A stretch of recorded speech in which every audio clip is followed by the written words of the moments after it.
తెలీదు. దివాన్ చెరువు హైవేలో 4th బ్రిడ్జ్ దగ్గర ఆయన రోడ్డు పక్కన అనుమానాస్పద స్థితిలో మృతి చెంది ఉన్నారు ఒక బైక్ మీద. ఆ బైక్ కూడా ఆయిందే.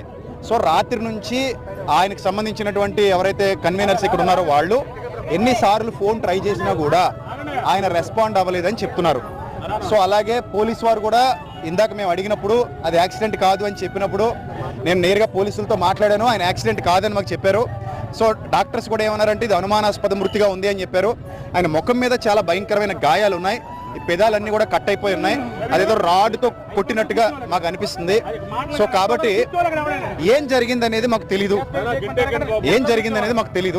సో ప్రభుత్వం కానివ్వండి, పోలీసు వారు కానివ్వండి, చట్టం కానివ్వండి, సమగ్రమైన విచారణ జరిపి ఆయన మృతి వెనుకున్న కోణాలు మంచిగా సమగ్రంగా దర్యాప్తు చేసి అసలు ఆ మృతి ఎలా జరిగింది అనేది క్రైస్తవ సమాజానికి తెలియజేయాలని మేమందరం కోరుతున్నాం.